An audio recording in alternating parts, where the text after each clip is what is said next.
even shorter this time. Yeah, I'll do another intro video. Try and speed debate again, gang. That's the goal. Uh, y'all recently saw on the last live stream I put up here the show it's inspired by, Riz Review. I think that fella Prancess is just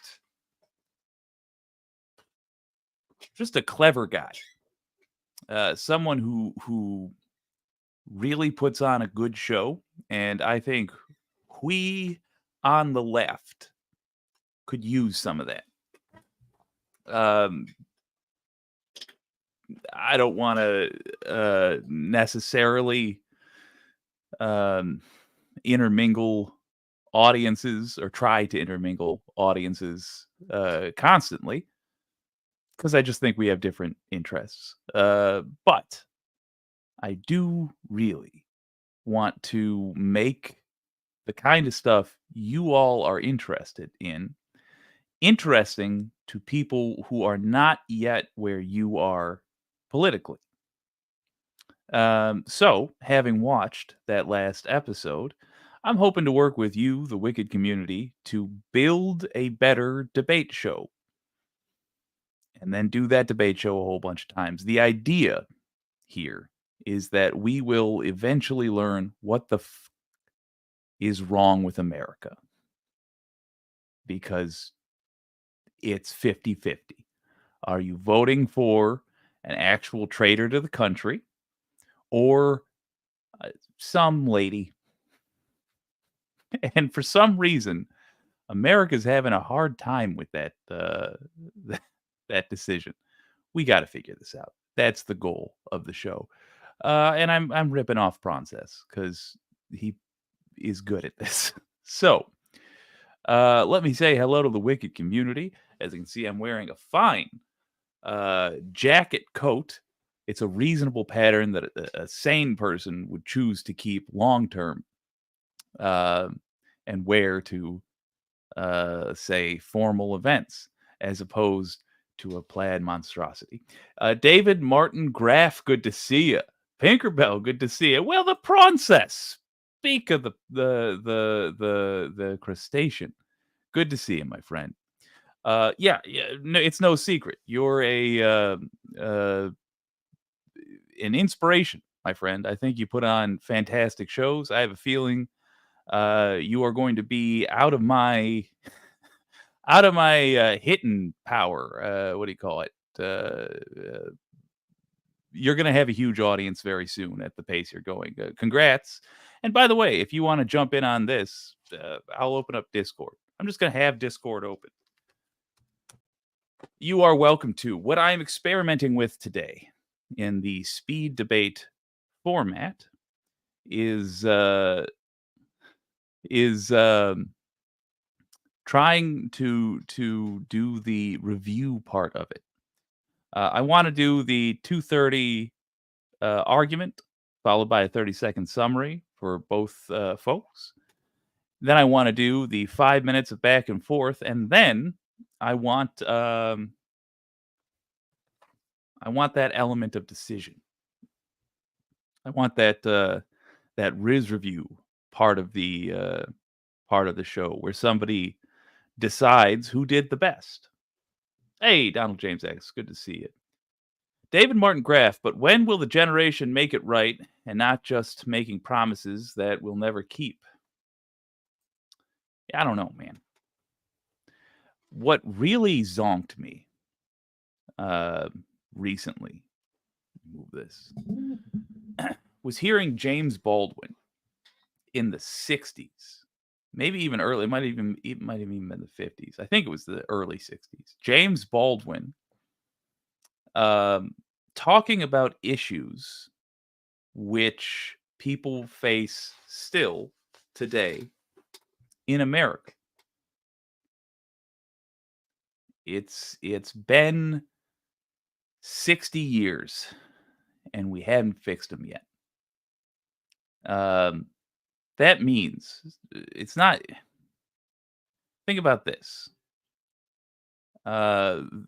this feeling is the reason I feel like I get along with a certain group of people. Imagine you are um, a black person in the United States in the 80s, and you have a kid, and you endure racist nonsense. You endure a bunch of things that no one should have to. The police treat you with more cruelty than anybody else. You're followed around by shopkeepers who treat you like a criminal simply because of the way you were born.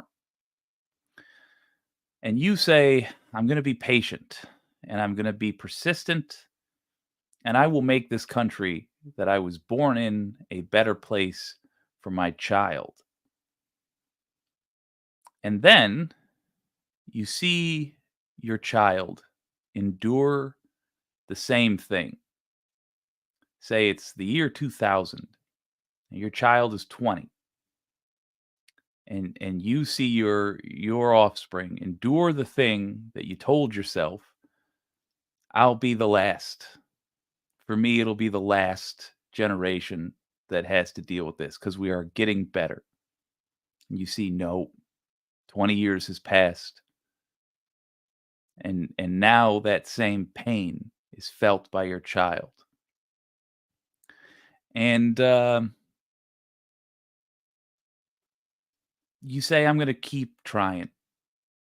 I'm going to keep working. I'm going to be patient and I'm going to be persistent.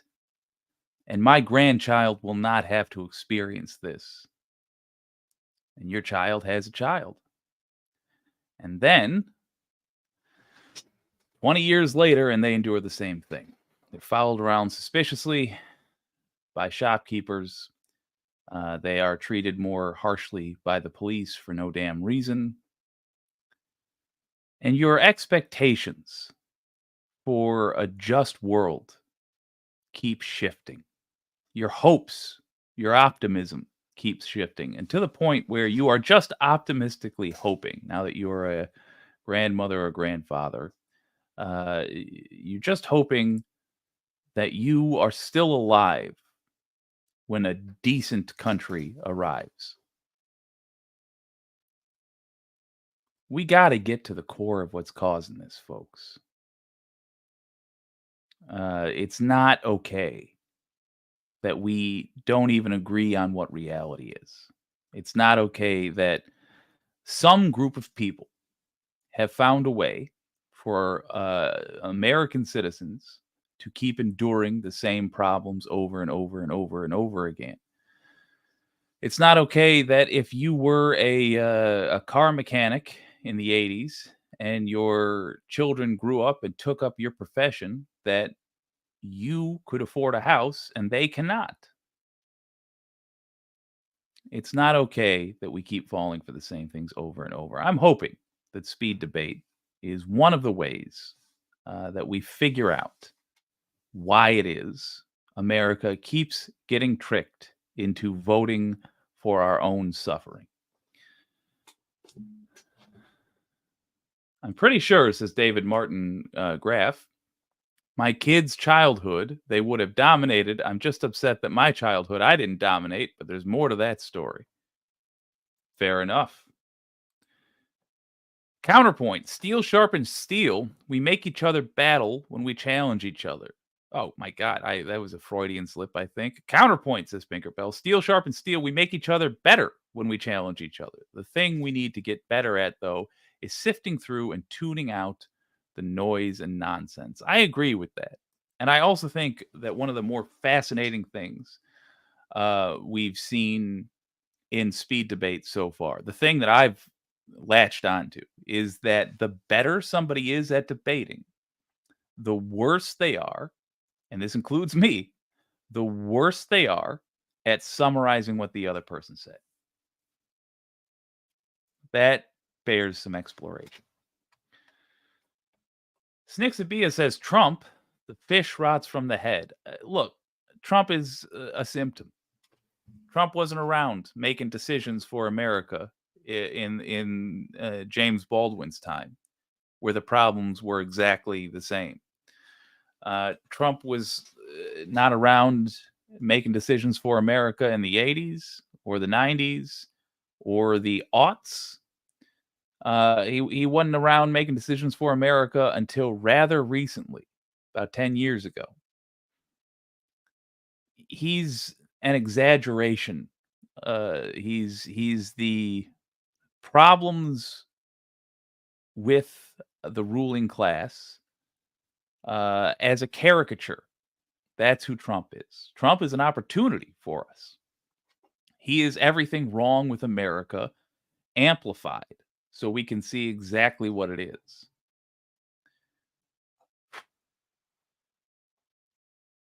Everything wrong with America is caused by Americans. So we got to find out what went wrong with them. That's my hope. That is my hope. The thing, however, that we will have to do, just a tick. The thing that we will have to do is get people who don't necessarily, one second, get people who don't necessarily agree with us into this channel, into our spaces, because we got to talk to them. Let me remove myself for one moment and then put myself.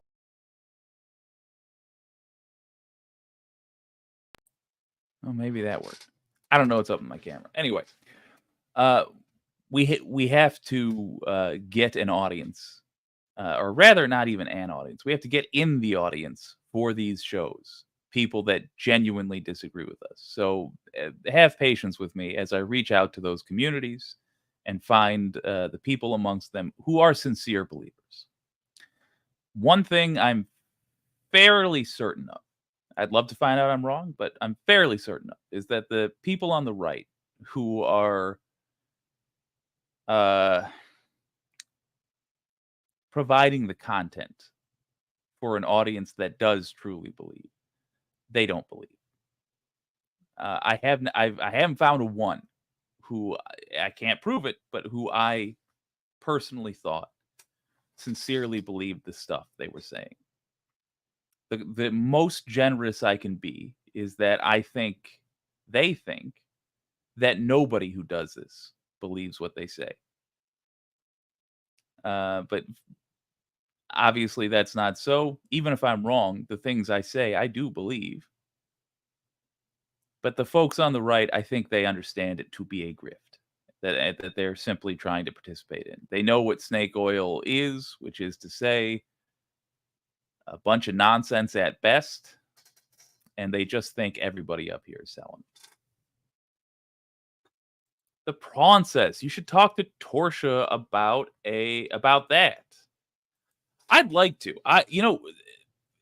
Torsia is somebody I enjoyed disagreeing with. And I did her a discredit for not noting her earlier because we were not. I don't think we were on together at any point, but we were on the same shows at some point. I don't know why I didn't take note, but yeah, she disagrees in a way that I think is productive. I can actually understand what it is she's the point she's trying to make. Interesting. This is good. Pinkerbell, I've been hanging out in a libertarian stream with a bunch of right wingers. It's been eye opening. Well, I could certainly use that. Good. Torsia is AMAB. I don't know what that stands for, but Elaine got me 1 second. Yeah, she's a entertainer. She's a host, as far as I know. Poor Jake has that naked Trump statue not that far from his place presently. Poor Jake. Apparently it was naked. I wasn't aware of that. Just because I was gonna make a cruel joke, but then I decided not to. Laughing my ass off. Damn, I wouldn't be able to stand that. Yeah. Yeah. So here's the deal. We doing speed debate again.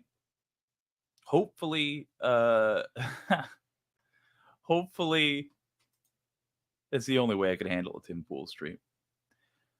Hopefully, we find things we genuinely disagree about. But since I haven't gone out of my way to generate a big pool of folks that will disagree with us, I thought we might have some fun searching for things that we all disagree on. Now, it could be pop culture, sure.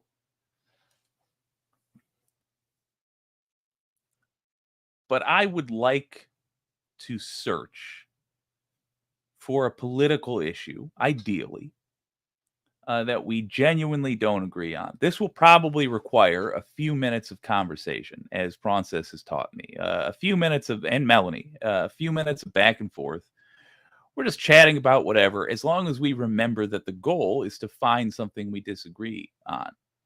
And then, um, and then do the format. I want to keep working with this format until we get it right. That's why I'm doing these weird episode titles. It's in part because I think it's kind of cute to do version numbers, and also so I can track it. I'm going to put the link in the comments if you want to jump on. Chat with me about whatever you want for a little bit in search of something we disagree with. There's one other rule. When you're making arguments, you have to sincerely believe them. I'm not accusing us of anything. In fact, in the past, one of the things we've done is, for the sake of debate, take a side that we don't necessarily believe. I think that's admirable, but that's not what we're doing tonight. Tonight, it must be sincerely held beliefs. It'll be interesting.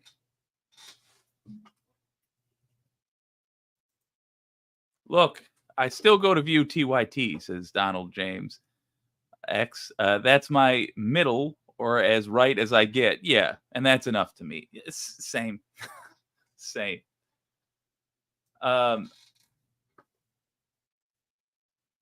just don't have it went from anger to boredom real quick with a lot of the famous far right folks. I'm talking Tucker Carlson, Joe Rogan, Tim Pool, Nick Fuentes. You know, the one I have the most interest in of all those folks is actually Nick Fuentes, because I think he might actually believe some of the stuff he says. But most of them, and I think probably Fuentes too, they don't believe it, and therefore it's not interesting to me. I'm hearing somebody. It's like listening to lawyers. You know, their actual beliefs are irrelevant. They're there to represent a cause. They're paid.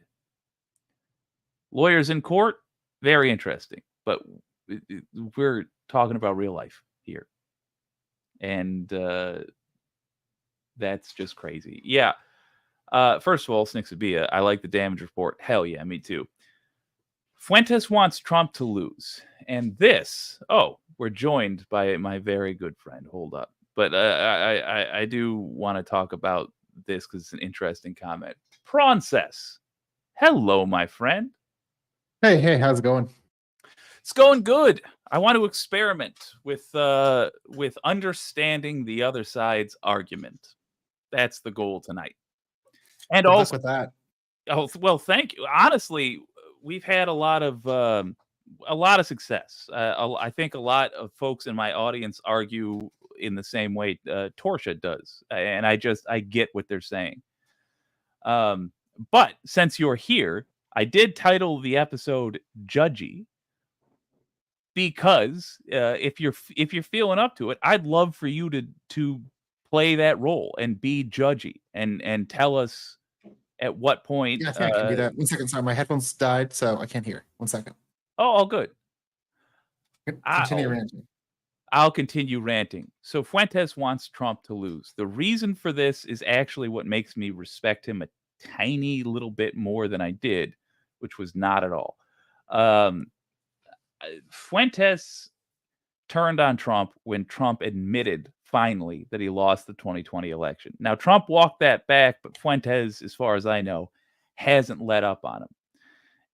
And Fuentes had the correct reaction. If you bought in to Trump's nonsense, uh, then it makes perfect sense to try to take over the election. But if Trump then admits that he knows he didn't win, which by the way he has many many times, just not during interviews, it's reasonable to be pissed at him because he asked a bunch of people to go to prison for him for no damn reason. I happen to think though that Fuentes knew the whole time. I have no proof of this, but I think he's just looking for a way to get off this particular sinking ship. That's my thought. This is kind of random, but I have a standing bet with someone in the John Galt community that RFK is going to become president.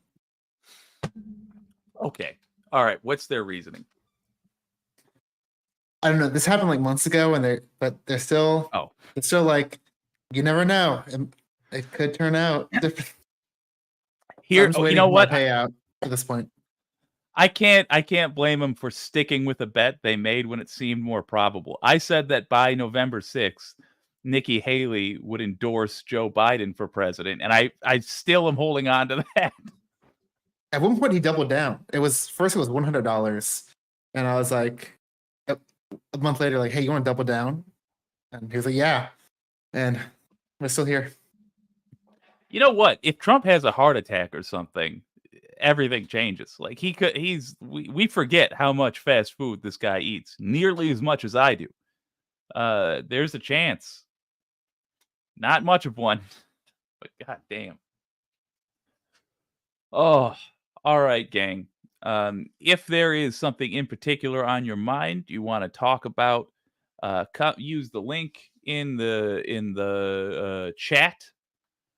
Otherwise, I'm going to talk about who I think should be uncanceled. And I think that's just a fun way to start the show. Or and I'm going to throw this at you. Theoretically, I could talk about someone who should be canceled. Not for any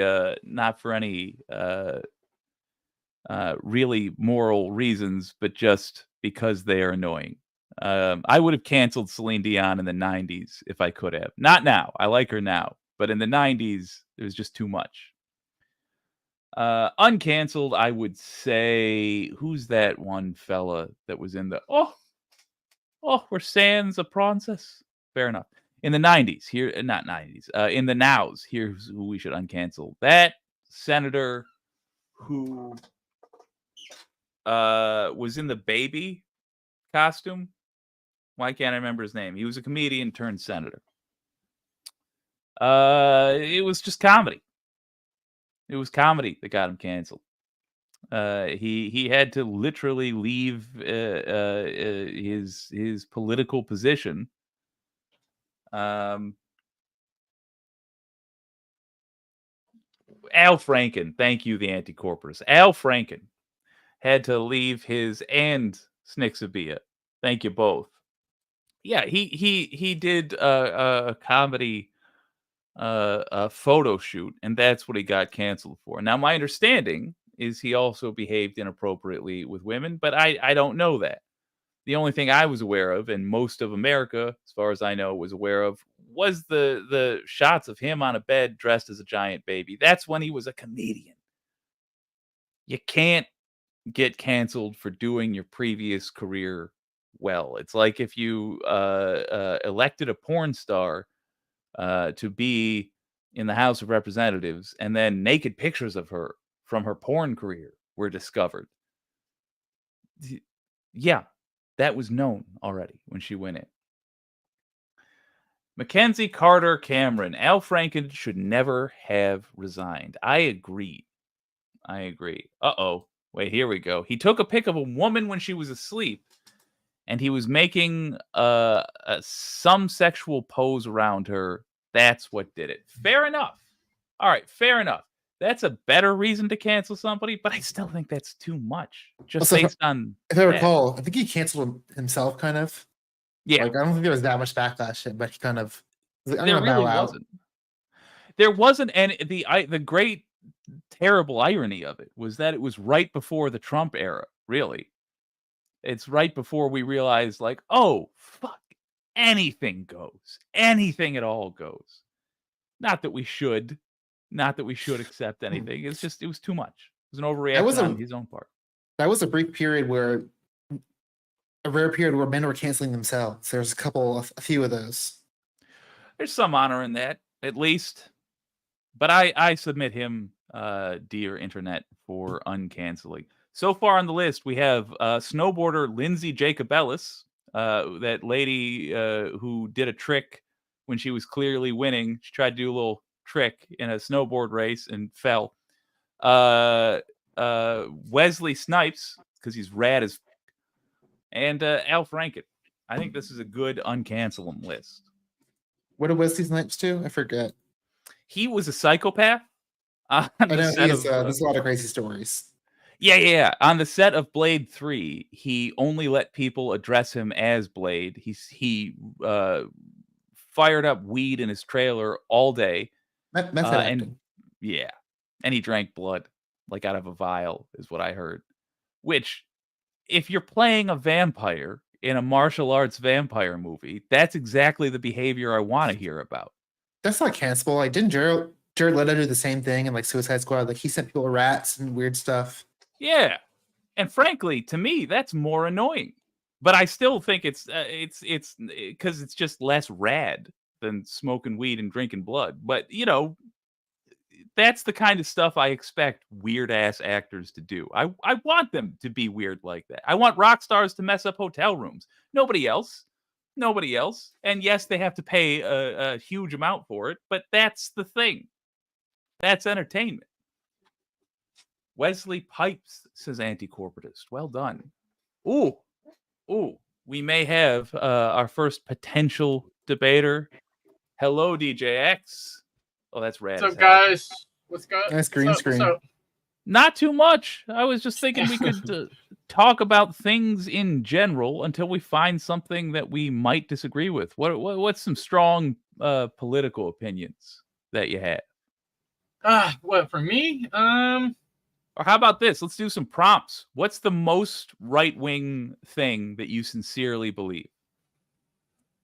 I think we talked. I think we talked about this before, though. I think we talked about Death penalty. yes, and we also we already did it. Yeah, and we also talked about the democratic socialism part. How I'm more democratic socialist. To me, that means capitalism still has a small role in society than being straight being straight communism. And on the death penalty, are you for or against? No, I'm for the death penalty. Interesting. Yeah, we talked about this before. Yeah, we did. All right, I'll throw some things out there. Let me see if I can tempt you with something I sincerely believe that you might disagree with, and we can use that as a jumping point. Remember, the goal is more to understand each other's viewpoints. I have a list. Okay. You guys can't hear that, right? You guys can't hear my I don't think so. Yeah, no, I can't. It doesn't go through. Yeah, it doesn't go through. My setup doesn't go through whatever platform this is right here. All right. I believe. Oh, Nadia Yvette Chambers, new member. Thank you so much. I hope I don't disappoint you. Welcome. I'm trying to think of something that you might disagree with. Okay. I think that all college should be free and not just to U.S. citizens. All college? Yeah, all college in the United States of America they should be open institutions, and maybe a small fee that the government covers for citizens for tracking your degree progress. But otherwise, I think the sharing of knowledge should not be something we hinder in any way, including by citizenship. If somebody from Azerbaijan makes their way over here and wants to learn how to do operations, good. It only helps us. Is there anything that you disagree with? No, I don't. I don't disagree with that at all. In fact, we have nothing to argue about. I'm just saying that, hey, if we're gonna, I agree with what you said. That is a good idea, as long as it's international. But it has to be global. You know what I mean? Interesting. So you're where certain country, where certain countries, open borders, immigration. Well, I just want to get what you're saying real quick, DJX. Are you saying that we should only do that with countries who agree to do that as well? Yeah, that's exactly what I'm saying. Whatever countries, we have open citizenship. Mexico should be given, and Canada. You know what I mean? And yeah, we should. If I was to move there, I would get, free education, and if they were to move here, they would get the same thing. So as long as it's mutual, I agree. That's a great idea. My whole vision of everything is one world, and I'm talking about like one world currency, a global government, a global government. Yes, that's your envisioning. Okay, that's interesting. So, I might disagree a little bit on that. Yeah, I'd be willing to hear a 2 minute and 30-second ish pitch for your idea of a one world government. I might disagree with it. Frankly, I don't know yet, but I would be interested to find out if I do. You want to try it out? Sure. Cool. I'm pulling up the timer. I'm doing the pumpkin one these days, gang. On theme, nice. Oh, I should wear a costume. Shit. This might be the last Halloween in a free America. I really do want to live it up. Oh, well. Hopefully, what's that movie, The Purge? We can start celebrating that. Yeah, we can have a lovely purge. That'll be cool. All right. Presenting share screen. Bada boom, and 5-minute timer. Oh, my kills dead air. Hey, if you happen to want to kill dead air by going to a different channel, hitting the subscribe button, you should go to the process and help me out. I'm trying to get to 500. Help me get monetized. Hell yeah. Absolutely. Yep, I did it.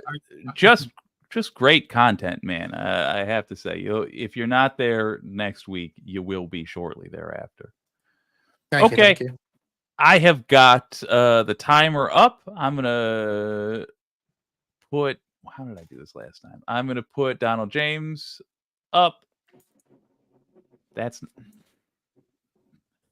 Won't it be nice when I can afford to hire a competent person for this? I'm going to switch Princess and I. Oh, wait, no. I'm going to switch Donald James X and I. Haha.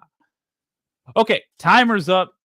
You have the floor whenever you're ready, DJX. One world government. Why do you want that? And how do you think it would work whenever you want?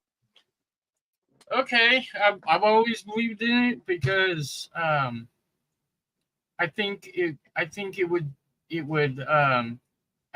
be easier. It wouldn't be so much world conflict. I don't know. It's hard to explain. I just believe in one world government, one world currency, and one world progressive ideal. You know what I mean? Where open borders, sure, and I really don't.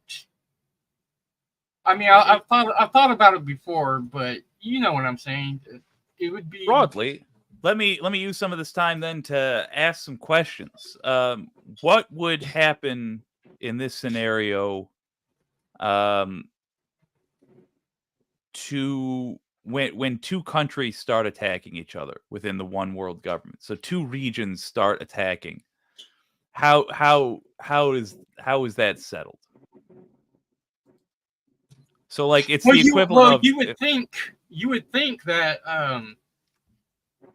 that just like the United Nations, you would think that the world would vote on it, would vote on it, and which they do already, but because of America is basically the biggest military in the world and has all the strength, I really don't know. It would be up. What? Sorry, go ahead. I just want to. Okay, I guess my biggest point is one world currency, one world education system. So that way we can, if I go to the country, learn, people want to come here, would be mutual. So basically, one global currency, one global education system, and just like we do here in our government, the world can vote,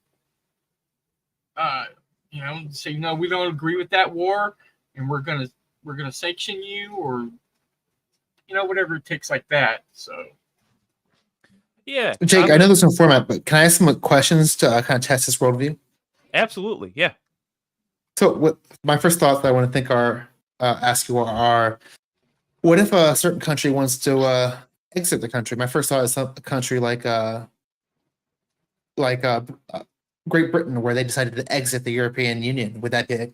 Could you do that with your world government, or would how would they go down? Well, I think that's where like maybe a one world currency would be different, because just to make sure to clarify that also, like, they one of the reasons they wanted to do the Brexit is because they didn't want to use the euro. They wanted to have their own currency. Yeah, well, if they wanted their own currency, I mean, that would be fine, just as long as it was mutual. I mean, if a country wants their own currency, I mean, I don't know how to answer that question. It's not supposed to be easy. It's putting it on the spot. Come on. I mean, those are good questions, and I can't answer. Yeah. I mean, come on. That's fine. I don't think you have to have like a complete design for how a one world government would work in order to I'm just throwing shit at the wall to see what sticks.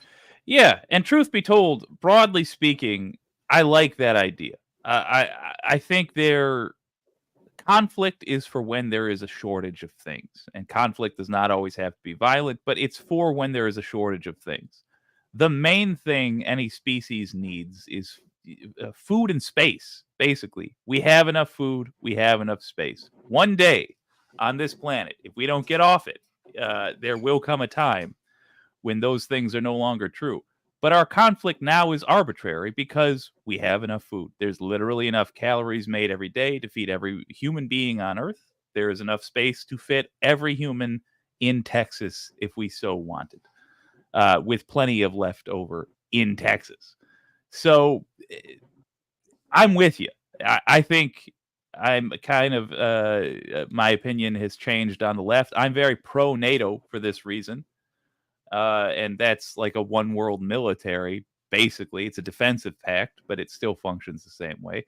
As for a one world economy, I just don't know enough about economics to be for or against it. I could see the value in that, simply making things easier, so there's not an insane exchange rate when I go from point A to point B. Yeah, I mean, it just seems simpler for working together. I do think the one thing that makes me nervous is that humans do not handle having nothing to do very well. If we don't have a problem to solve, I note that we create problems. And I would be worried if we hit this kumbaya stage and then somebody's like, well, time to get rid of the Jews, or like whatever insane thing that a poor leader ends up pitching. Ooh, What we should do is create Star Trek and start investigating the Hey. universe. yeah, I That's literally hey, think that's exactly what I'm saying. I mean, think about it. In Star Trek, they had all the technology, and I guarantee in Star Trek there is much socialism in Oh Star yeah, Trek. Everybody's yeah. got free healthcare. Nobody starves. Everybody's got a job. Everybody's got a place to stay. Yep. With that The technology, shorthand for the Star Trek setting is socialist utopia. That's basically it. Yeah. All right. I want to toss some questions from the audience. I think that's a good element of the show for when we reach stuff like this. Question from Pinker Bell for you, sir. How does one world government benefit the people? Broadly speaking, what do you think the advantages are for folks? well, I would the Star Trek example again. It would benefit everybody because everybody's sharing in a sense. You know, everybody has a role in that society. Yeah. Money. And I think I've talked about this before on these kind of debates about social status, a person's social status. Like in Star Trek, you're going to have different roles. You're going to have different roles in that kind of society. Your status might be different.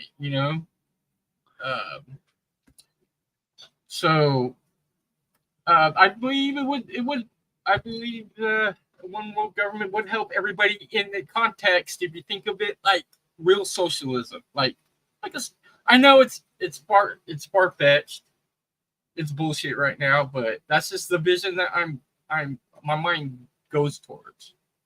I think it is important to have an end goal in mind. Yeah, like I even if you know damn well that our generation and the next 10 won't make it there, I think it's smart to be aiming for something so that we shoot straight. All right.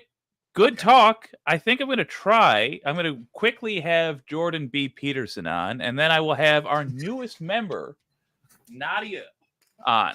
Nadia Yvette Chambers. Very kind of him to come to a small panel like this. It is. DJX, thank you for coming on. All right. You are a mensch, my friend. I'll see you again. Also, if you come on and you want to come on again later, you're welcome to. We're just doing it like a carousel, one at a time. Yet another thing I'm stealing from this guy. Hey, that's what we do when you don't have enough guests to have new guests every show. Fair. I also it's very, very fair. I want to be clear before we let him on. We are here to do a debate show. I do want to try to get this correct, and I want to re-pitch what the debate show is. We are trying to work out the format for a way to quickly get to the point of what we believe and why we believe it, so that even if you disagree, you at least understand the points being made. We're going to try. Obviously, we've never succeeded, but we're going to try to follow a very strict format and then have the process judge us. Okay, Dr. Peterson, great to have such a famous face on here. Yeah, hello, this is Dr. Judgy. Can you mute it? It's really bad. It hurt my headphones. Real quick, I had to mute you for a second, Dr. Peterson. Lot of static coming through. If possible, could you try to adjust that? I'm going to unmute for a moment. I know everybody's high pitched, but it's off the radar. Yeah, we're still hearing that static, Doctor. Maybe try plugging in your microphone all the way, or unplugging it, plugging it back in. I'm sorry. Oh, I'm actually trying to mute you again. I'm sorry, my friend. I'm not sure how much that's coming through on the stream, but it's very, very loud when you're wearing headphones. You can turn them down on StreamYard for now. Oh, yeah. Okay. I can mute it. Oh, look. Try calling back in after we talk with Nadia. I'm going to kick you, but you are welcome back. Damn, we're kicking Jordan Peterson. Jeez. Well, look, we don't care about audience size you here. think he has his audio together? You're right. Would I think Jordan B. Peterson had anything sorted out? No, not even his own room wouldn't be clean. Nadia, hello. Hello. Oh, I guess I should. Yeah, there we go. Hello. How are you? Hello. Nice room. So, I dig. Oh, that's, so yeah, here's the background? It is. It's a that was fine sarcasm. background. You've Okay. picked a classy place to pretend is right behind you. I compliment you. So here's the deal. This is a green screen too. And this isn't. This I just exist in the void. So the idea is we'll talk for a second, see if there's anything we do disagree on. There probably is something politically, and then we'll have a very tightly formatted debate. But the point is not to win the debate, really. The point is just it keeps going as we understand each other. It'll become self-evident as we do it. But first off, do you have any strong political opinions you think I might disagree with? Or just strong political opinions? Huh. I guess I think Christo-fascists are likely to successfully carry out a coup d'état and go about holocausting LGBT people very shortly. Ooh, so you think I think I see where we would disagree. You think the Christo-fascists will be successful? Unfortunately, yes. All right, great. I'll put 2 minutes and 30 seconds on the clock. You're not obligated to use it all. It's just the limit of time you have to make your point. Pitch to me why you think I don't disagree that it's going on. But pitch to me why you think they will be successful whenever you are ready. And I'll take Pronces and myself off and just have you up here. Yeah, so it's not too difficult. So the first part is, of course, the election boards have been mass infiltrated by mega cultists and so on, as well as being able to just flat out falsify the election tallies. They can also just refuse to certify votes, at which point you also have states not sending in certifications by the 11th of December deadline, but where there's also potential for Proud Boy riots to disrupt that submission of the votes.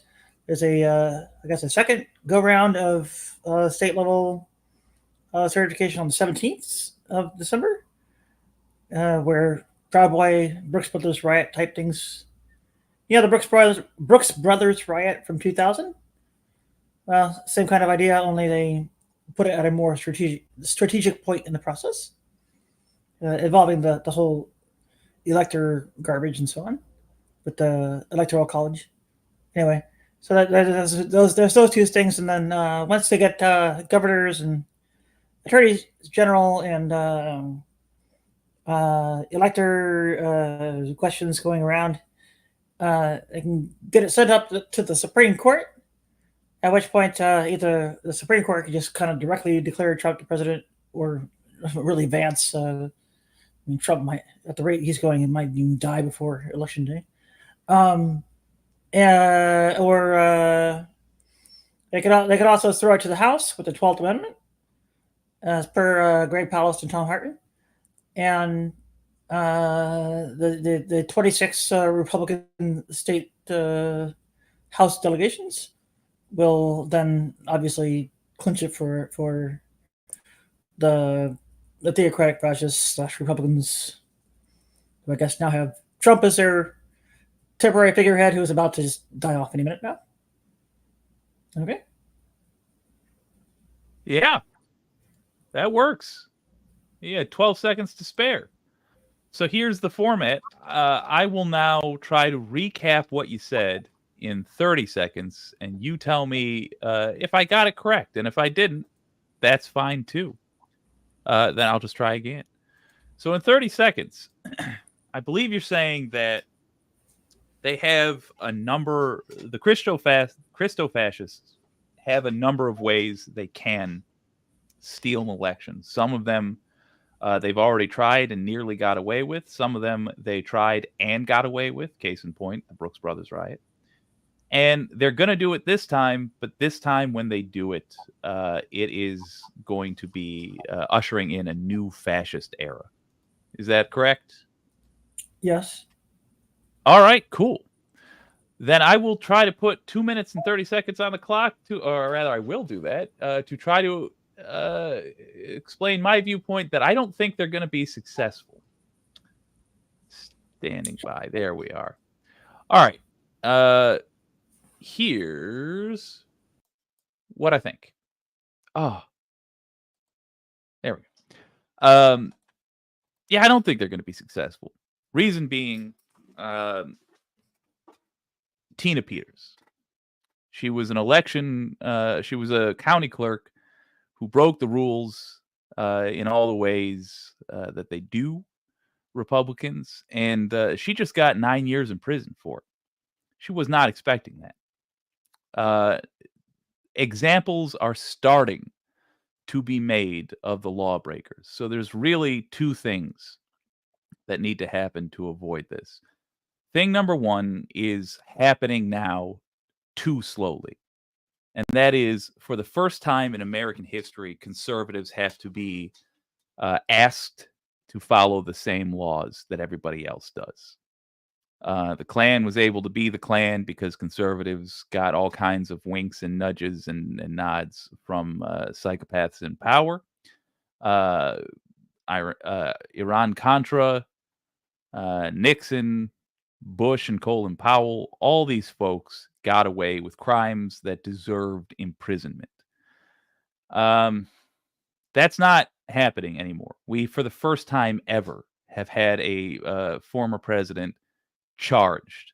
And in fact, we've now had him at least found guilty in a civil court. It looks like he's going to be found guilty in a criminal court as well. He's a known fraudster and he's facing punishment. That's thing number one.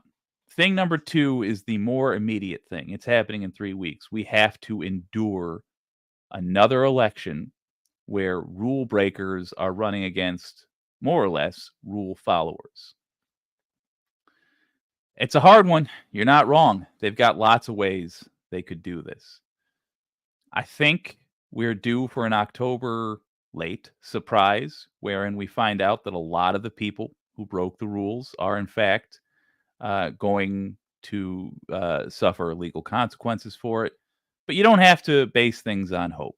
I think the biggest reason why it will not succeed this time is because finally we're on guard for it. Finally, there's people looking out for it, and I think their attempts will be called out as they happen. Woo! Just barely got there. Okay, so here's what I'm going to put forward to you. Do you think you can summarize my points in 30 seconds? Sure. I think All right. I think the main points you were making were that the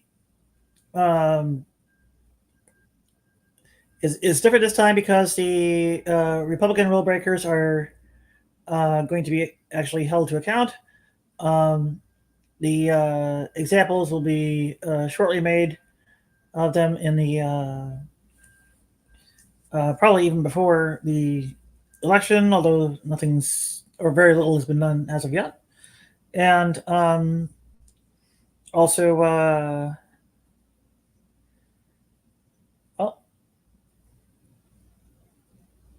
I guess that's time's up. Yeah, Okay. that was basically it. The last thing I threw in there was that we are on guard for it now. The country seems to be, in a way that I haven't seen in the past, on guard for such things. So now I'm going to toss this idea out here. Princess, what do you think about a 5-minute back and forth with Nadia and I? Yeah, that sounds good. Cool. All right. Nadia, it's just you and me. What what are your thoughts? Do you agree, disagree? Has your opinion changed? Yeah, as far as I can tell, like A.G. Mueller and whatever FBI head's name is, Christopher Wray, I guess, are pretty much sitting on their hands and not really doing a heck of a lot. And the charges are just not really coming down for much of anybody. The January 6th defendants are all being let off with slaps on the wrist. The actual organizers who bear greater responsibility than the actual foot soldiers are actually not even being charged at all, and so on. So I'm not really very confident in the whole thing. And of course, the enforcers beyond this are just like entirely packed with Republican partisans. I mean, if you've visited the military, Mikey Weinstein's going to have a little something for you there to show you how it's all massively Christo-fascist, and the cops are also, forget the thin blue line. They got all kinds of Jesus freak stuff going on too. Go ahead. I mean, few arguments there, but not many. I think the military was tested last time and came through for us. I think Trump tried very hard to get some corrupt military officials put in place and couldn't. I do think if he wins, like if he I don't think he's going to win. I think if he does win the election, though, yeah, that's the game. Then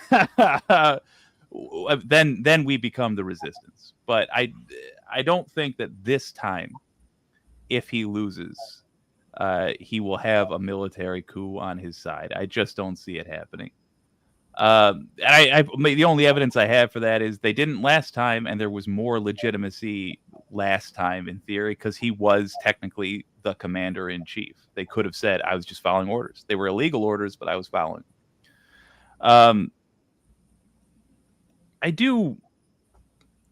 When you said that there's light sentences for J6ers, I agree with that, but I also think Tina Peters is a change in that. She wasn't part of the actual mob, but she was part of the election stealing effort, and she was somebody in a position to have known better. And she got 9 years. That's actually significant time, finally.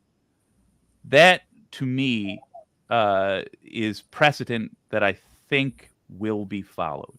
I think organizers of this sort of thing, the people who should have known better, are destined for heavier sentences. Also, when Trump's on the other side of this thing, I mean, as soon as the election's over, his trials get interesting. That's when you get sentencing in one, and the Georgia trial starts. Nobody can pardon him for that stuff, even an idiot Democrat. I think Trump will be the example that scares future tyrants. Yeah. What would you want to see that would make you feel more confident that we're not going to dip into Christo-fascism? Well, the amount of turnover of personnel and such would have to be just extraordinary because of the the military is just packed to the gills with Christo-fascist nutters. The Mike Flynn is not the only one. His brother is still serving admiral, and is every bit as Christo-fascist as he. Mike Flynn, he's got a brother Charles. He's an admiral. His brother. That I didn't know that. That's alarming. Yeah, his brother's an admiral, and his brother's every bit as Christo-fascist. And it goes on, right? Jerry Boykin was not an isolated case. So it's all the way up. It's all the way to the top of the officer corps. If the Republican Party, Mikey Weinstein has all kinds of stuff with this with the Military Religious Freedom Foundation, but mostly goes on about the harassment of the enlisted men trying to serve from their superiors. But go ahead. Well, is there anything in terms of consequences for rule breakers that would make you think, okay, well, we're back on track. Like, for example, if Trump and all the J6 plotters got convicted and sentenced to serious sentences, would you think, okay, we're back on track? Well, it's got to be a lot more than that. You pretty much have to throw the entire Republican Party in jail in terms of like starting politicians, as well as like a huge number of the basically religious wingnutters. Go ahead. Well, I actually just am interested in that. I'm interested in that last part. That you'd have to throw most of the Republican Party in jail. I don't think I agree with the specifics, but I definitely agree with the general principle. Now, here's where I'm going to turn it to Process. In what way should we add time on? I've just found something that I want to hone in on.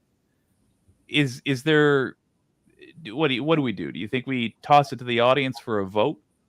Like, do we keep talking? Well, the business part of me is like, hey, super chats for extending it, but we might not have the audience for that quite yet. Okay, I'm going to say for simulation purposes, that's what it is. Super chats for giving us another 5 minutes to go back and forth. But I'm going to forbid super chats from I almost said family members, from channel members. So if you're a channel member, no super chats from you. But you can simply, I don't know, give a thumbs up emoji as though you gave a super chat. I say this because channel members in my mind have already paid for the show. So channel members, it's just an eyeball poll, basically. You're simulating super chats if you would, not if you like it, but if you would give, say, $5, a hypothetical $5, give a thumbs up. If you wouldn't give $5, it is Nadia's fault and she should feel bad. You could run a poll and ask, would you give $5? Yes or no? There you go. All right. It's almost like I'm a producer or something. It's almost like he's a producer. Nadia gave clever girl. Son of a gun. I have a couple thumbs ups. You give. We're doing both. $5 for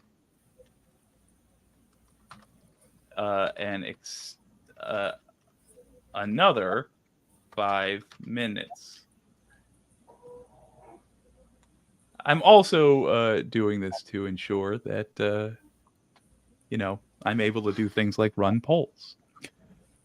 Oh, good for engagement. 2 thumbs Anchor up. Belt. Is this reverse psychology, Jake? Well, let me check if you're a channel member real quick. Yes, it is, which is why you shouldn't participate in this. Mackenzie, you shouldn't give me a crisp $5 bill. You shouldn't do it. It's not good for you. Is Mackenzie a member? No. 5-minute extension onto our conversation.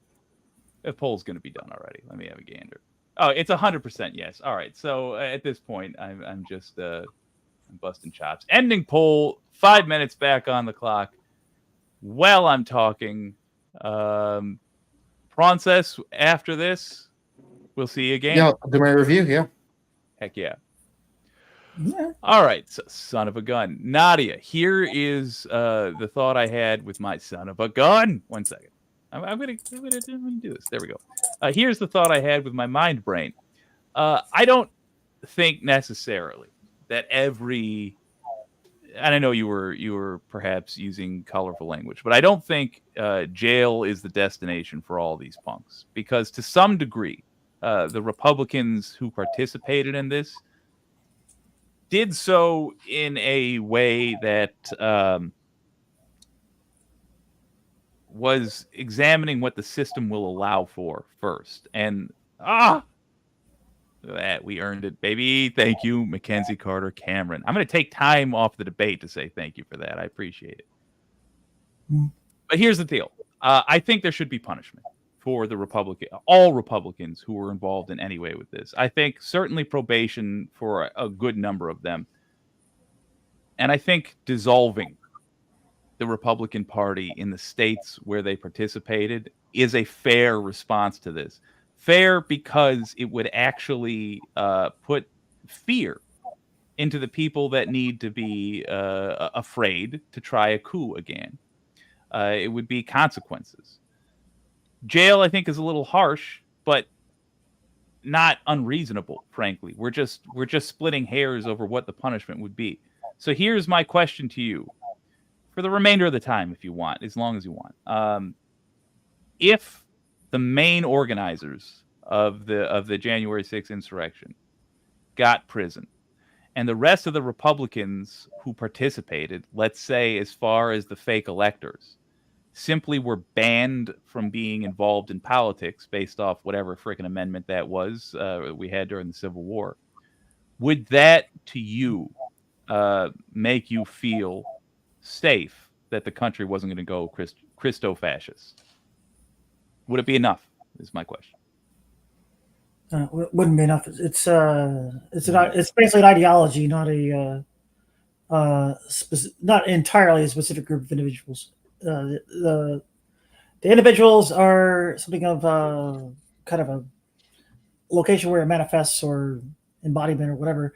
However, they can very easily find new places to manifest as long as there's possibility for transmission, which leaving them out there openly communicating in the world allows. So it's not enough. Not even close. Interesting. I worry that reform. I don't. I was going to say I worry that reform isn't part of this conversation, but it's not, because they were acting dishonestly. It's not like they were misled and they accidentally just hung out with a bad crowd. They knew exactly what they were doing. So, in your mind, if all Republicans involved with this go to jail, then you would feel like, okay, well, the next people that try this will be hesitant. How most realistically would step one of that process begin? Getting a new attorney general, for example, a new head of the FBI? Well, those will be necessary steps. I think there's absolutely not a obvious way to even really set up a fresh set of structures to even go after them, because there's like so much that has to be replaced.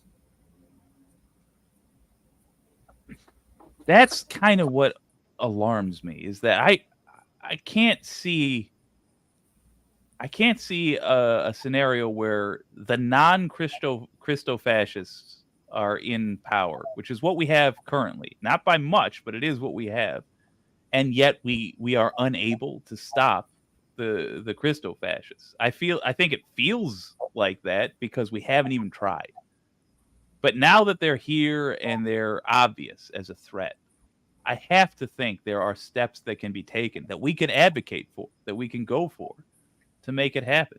For example, I think like an attorney general that gave a damn, one that wasn't Merrick Garland, who said for the first year of the investigation, don't even say Trump's name. I think if he got publicly fired and shamed and replaced with a firebrand who was like, I'm going after everybody, I think that would make a difference. Would that at least make you feel slightly more confident? I feel like there's at least somebody trying. Yeah. At least we gave it a good shot at that point. Maybe doomed to fail, but still at least trying. Yeah. All right. Oh, I'm changing this around. Not well, apparently. We'll figure it out eventually. I will. The problem is I set the box up wrong once, and I keep clicking. It doesn't matter. Okay, Prawn says, hit us, Daddy. How? I'm switching boxes. How'd we do? Nope, that's not it. I like that more.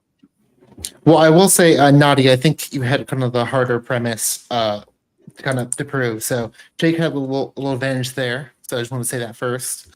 Agreed. Because I think because something I first identified, especially at the very beginning, uh, especially basically the premise, you kind of fell into the slippery slope fallacy, where you kind of had to predict future events and like that kind of all culminate in each other. Which I can't see your thought process, but you kind of have like an extra burden of proof because it's like a pretty hard thing to kind of have to prove. So that's my first thought. Jake, any other questions? I mean, it was about the debate was specifically about what we think, and I think with that stipulation, she did a fantastic job. She laid out why she thinks this, and it's perfectly logical reasoning. I happen to think differently, but I don't disagree with her assessment of the facts as they stand.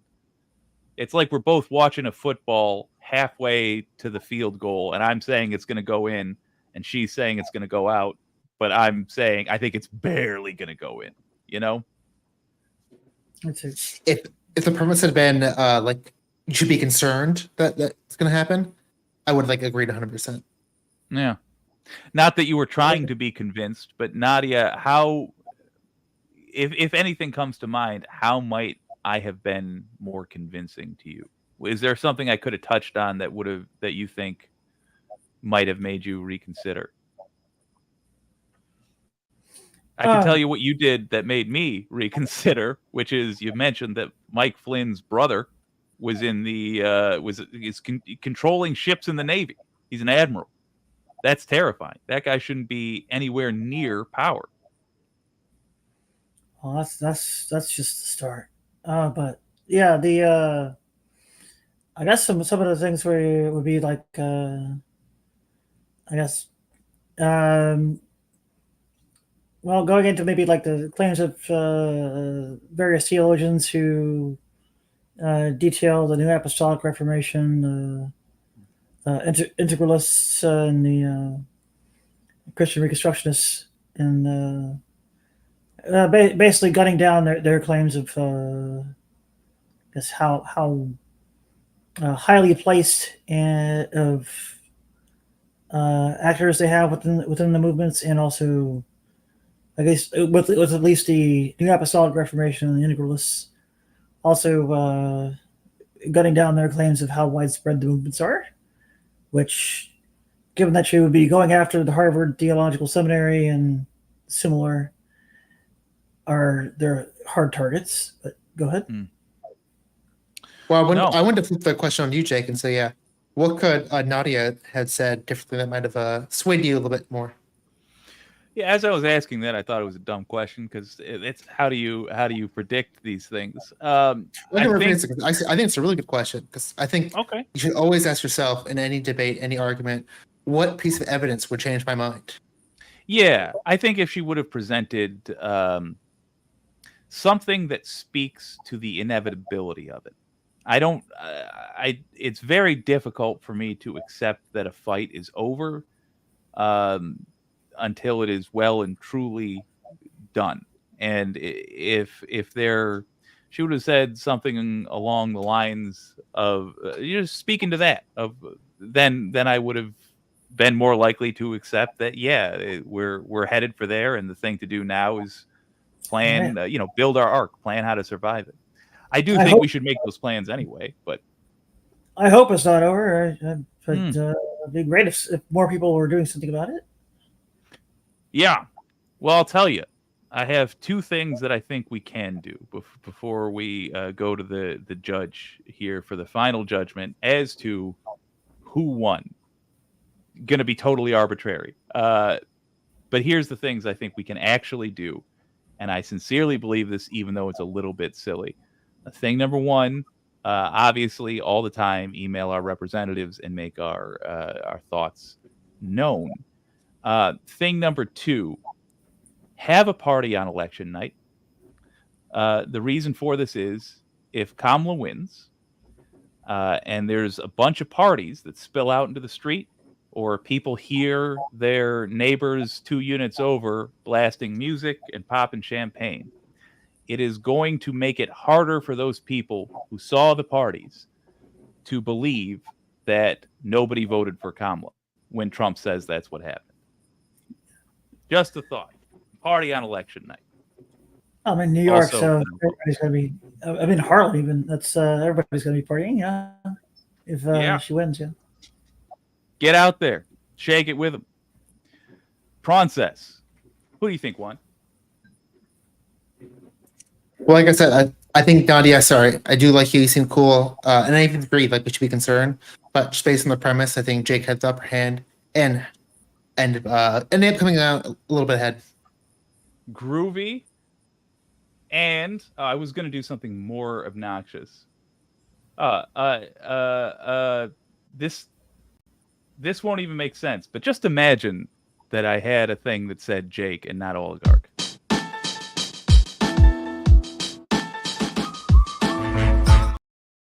That wasn't even the right video file. Okay. Nadia, thank you for joining us. That was Yeah. all right, my friend. I'll see you. Thanks Good for night. becoming a member. Jake, I know this is your show, but I want to see because Torcia is live and putting the stream right out in her chat. So I want to see maybe if you would make a connection there, or just keep going on your stream. Yeah, for sure. We can do that. I like Torcia. Is it all right if I have Dr. Peterson first? Yeah, if their mic? audio is back, yes. Yeah. All right. Yeah, by all means, invite Torcia though. She's great. All right, Dr. Peterson. Hopefully the mic's working now. How you doing, buddy? All right, can you hear me this time? Yeah, sounding a lot better. Is that That's a Mickey good- Mouse? All right. Hello, you are marvelous. This is Dr. Jordy B. Peterson. How the hell are you? Oh, I'm good. You've got a good Kermit timber going. That's Peterson for sure. Or Kermit the Frog. Yeah. I'm not Kermit the Frog, you idiots. I'm Dr. Jordy B. Peterson. Dr. Peterson, if we put doctor. you, Kermit, and Ray Romano in a room together, I could not tell which one of you was the other's. Well, let's see. Kermit the Frog would suck my dick. Yeah. Well, I guess, yeah. He's built. Well, he's a frog, you know. Fair. What's your what is it you wanted to theoretically debate about? Okay, I heard your disclaimer. Now it's my turn to disclaim everything. When I talk, you are to shut the hell up and let me finish all my statements. You understand? Look at you at the left. You look like you're 20-something years old, and on the left, you look like you're 30 or 40-something years old. Like Jesus Christ, I'm a 60-something-year-old ass man. Well, sure, but is there a specific thing you wanted to debate about? Oh, yes. I would like to debate about how we should put Bibles in schools and we should ban pornography and everything. Oh, yeah, that'd be great. I'll drop you off here, and the very real Jordan B. Peterson will have a go on this. Bibles in schools, I believe, was the topic. Yes. Hit me with your laser beam. Okay, first of all, we know how the public education system is failing us. Well, you must understand, we have to have Bibles in schools, and we must pray to Jesus every day, and we have to convert everybody from atheism to Catholic, and put the 10 Commandments in schools. We must pray in the name of the Father, the Son, and the Holy Spirit. And then Jesus will come down and rescue you from all your evil sins. I don't give a damn what the law says. I just want every Bible in schools, whether it's Catholic or not.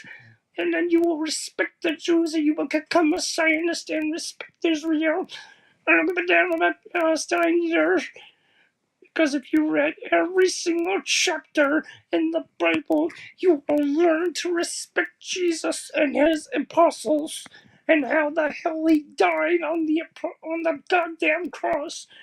and he died for 3 days and to resurrect himself. And you gotta understand yourselves that the Jews were not rightly present when they're actually doing a lot more worse than the Christians. Well, for example, the first verse of the New Testament. Shut up, you! The real winner is me. But anyway, I'm trying to talk. Well, you idiots keep talking and interrupting me. Well, now, for example, from the chapters of the New Bible, it says that Jesus is King, and you must keep Christ at Christmas, not be like Santa Claus and Christmas trees and Christmas gifts or whatever the hell it is. I don't know what this line is. I'm going to pause for just one moment. I'm kind of getting lost here. So the question is why the Bible should be allowed in schools. If we could stick to that, but keep. Okay, well, you must understand. Well, we're being traumatized by pornography every single day, and the woke moralists are kidnapping our children, and they're completely eating the dogs and cats and women, and we must ban pornography in schools, and we understand that you must also have the 10 Commandments in addition to the Bibles in schools, and that's my time. What I mean, great job with the timing for sure. I will now put 30 seconds on the clock to see if I stand by. If I can summarize your point. One moment. That's almost ready. All right, you woke moralist. Please go ahead and spill out your woke mouth stupidity. Okay, here I go. Generally speaking, here's what I think you said. You said you don't care if it's legal or not, which I take it to mean you mean we should change the laws if they don't already say that this is allowed. And after that, truth be told, I didn't understand almost anything that you said, and I was trying.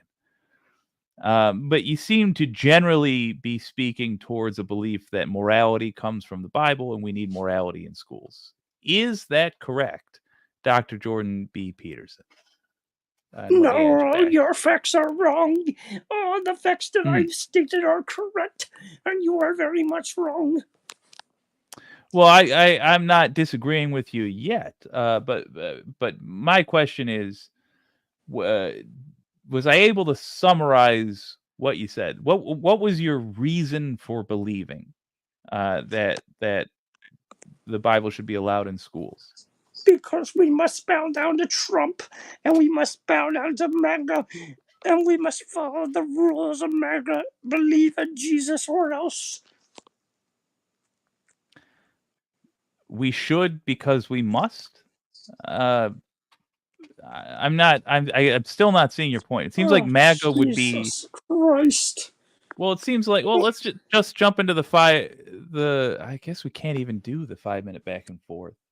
So here's an interesting flaw in the system. What do we do when I cannot understand the point being made? Hello, well, son of a gun. It's been revealed. It's my old pal Looney Tunes 9000. LT, I gotta say, the reason this was useful and that I went with it, the fictitious Jordan B. Peterson, is because I want to stress test this part of the system. What happens when you have somebody who's not actually interested in a sincere debate? I don't know what to do. Truly, I mean, we're going to have people like that. You think just kick them off? Yeah, kick them off. And yet, here's the problem. I think these are the people with potentially the most interesting arcs, I guess, because these are the people I want to understand. I want to understand all right, if you're not making a serious point, then why aren't you making a serious point? Why do you then believe this thing? Why do you believe it? Because if you're so stupid, then you must bow down to a cult or something. If you're so I'm stupid, gonna add Process to cult the or stage. something. Process. Here's the question we're arriving at. Looney Tunes helped us stress test something, and that is what to do when someone does not actually believe the things that they're saying. He says kick them off, and I think he's not wrong for the sake of a debate show. But I am interested in those people. So how do you think we should handle it? Because I want to answer the question: why is it you're coming up here pretending to believe something? What's the point? Wait, can you decam for a second? Yeah. Take you off for a second. No, decam him. Can you uncam for a bit? Oh wait, that's the opposite of what I'm doing. All right, he's off camera. Oh, I just came back. I was just listening in. I say, wow, another win for Jordan B. Peterson. That was incredible. I don't know what you're talking about because Okay. I can't wait to see this on Jordan Peterson's channel where it says Jordan Peterson wins debate with a baby because that's what you look like in this debate. I just gotta say. Yeah. He pwned me, a leftist. He pwned me good, but it was actually a twist. It's gonna shock you to learn it was actually our friend Looney Tunes 9000.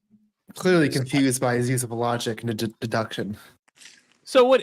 So is it worth changing this into a different kind of show for a second? Like we have somebody come up, the debate there. It's just impossible to get past that 30-second summary because they're they don't seriously believe anything that they're saying, and it just ends up not making any sense. Is it worth having a section where we shift gears and go into that? And what should that look like? What do you call what do you do when a genuine troll calls in? I don't know. Yeah. And that's the thing is I feel so many of the people we end up debating, and frankly, most of the people I think who make content for the right, they all do I like what LT9K calls it because he does a very good impression of that nonsense. They just say things that sound vaguely like the topic we're talking about, burn up the time, and then refuse to agree with anything you say, no matter what it is. Mm-hmm. All right, gang, audience, right. in the Before Discord. I go, let me read some comments from the chat. Let's do it. Anti-Corpus, who is this jackass O'Lantern? Pull that up. Pinkerville, B Squad Muppets.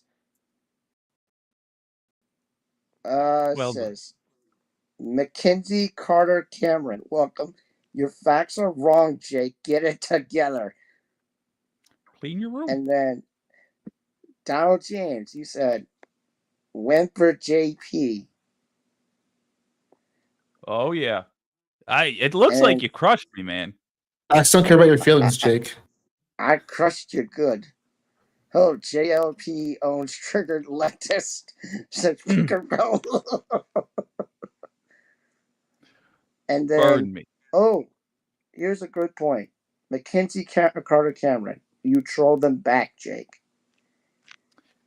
But that's the thing, is I want to understand not what they believe, because like in the scenario you've presented, they don't actually believe what they're saying. I want to understand why they're pretending to believe something. I want to just switch gears and then have that conversation and be like, okay. You said all this stuff. How, tell you what, I will be in the Discord tonight, just ever so slightly high. If y'all want to be in the hangout section and discuss, I'll make a new channel called Speed Debate. And if you all want to help me discuss, that's a terrible idea. I will only remember to check it tonight, just so you know. AC and the gang know that. That's not true. Join his Discord. It's a vibrant, very, very vibrant community. That's been because the mods are like grown adults, unlike the host. No, Jake is getting in there, responding to comments. He's deep in there. AC just had to explain to me. Your Discord. I appreciate it, but I gotta be honest about the expectations. Anti-corporatist literally had to explain to me yesterday how Discord works. I've been on it for 6 months. Boomer. Really, it sucks, man. Boomer. Anyway, tonight we'll discuss in the Discord, where do we go? What would be interesting for you to watch as an audience? What might be effective? I'm a big fan of taking as much time as is necessary, but we'll talk about it. Looney Tunes, thanks for joining. Thanks for stress testing this thing with us and doing a solid My- Jordan Peterson. My pleasure. We'll see you. I enjoy that guy. Did you send the thing to Torsha? Well, she's streaming also, so we can either end this to join our stream, or you could join on a different tab and screen share on here. That's how people do it. Yes, but she's also vertical, so you will have black bars inside. Oh, nightmare. No, I'll F it up. I'll extend an invite to her if she wants to come on this show specifically, but I'll wait until we have the format totally filled out, because I feel like she's a professional. Like I don't, honestly, I'm sorry. I don't, you guys have a lot of like established guests on your show. I don't know her deal that well. Do we? You do, yeah. Like at least everybody who's on your show has been to some degree or another a professional streamer. You got Ruby, Mel, all of them. They're people who, let me put it like this. I don't want to F with something where they have the potential to actually make money, because I'll every single time go for the full 40 minutes. Jordan You'll be Peterson. fine. Well, sir, I'm going to wrap this up and jump in the Discord and try to figure out this new part. Thank you for coming and being the judge. Thank you. Thanks for doing another pilot episode. We'll figure this out eventually. But yeah, this will be a community effort. But yeah, I'm gonna head out. Absolutely. And everybody, help a brother out. Subscribe to the Process. I'll see you, Thank brother, you. man. Thank you. Later, y'all. Gang. I really do think he makes great content. Also, he does do political debates. I think before I undersold the Process's channel. He does do political debates. That's just not what I first saw him doing. I first saw him doing a caddy dating show, which Matt and I were on. It's a lot of fun. It really is a lot of fun. I watched that with the same joy that I watch like reality TV. It's very, I think the appeal of Riz Review is not just the Riz Reviewer, although James is a delight, but it's also watching these very nice young ladies get pitches of people pitching woo, who are both, some of them are sincere and it's a sweet, fun little date that you get to see. And some of them are basically trolling on the internet. And that is also incredibly fun to watch. Subscribe to the Process. The man's working his butt off. He should be monetized. I think that's so. All right. I'll jump into Discord, gang. I'll probably make a new channel within Discord that lasts for about 24 hours. Let's work out what to do. The topic of conversation: how do we handle in a show format the question of somebody who is not seriously approaching the subject matter? It could be Looney Tune 9000's prescription. That might be the way to do it. Simply say, you're not ready to have a serious conversation. Come back when you are, and kick them. But I want to find out why. That's what I want to do. I want to find out why you would come on to a stream intending to advocate for something you don't personally believe. That's interesting. I believe my idea is a good one. I should promote it. All right, let me go back up and read your idea.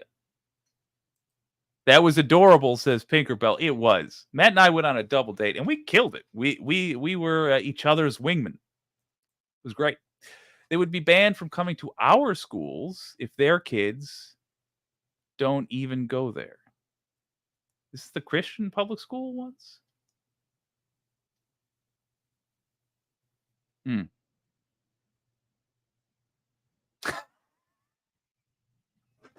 12 a.m. Jake talks a lot of shit that the rest of the time Jake cannot commit to. That's facts. That's depressing facts. 12 a.m. Jake is the main Jake.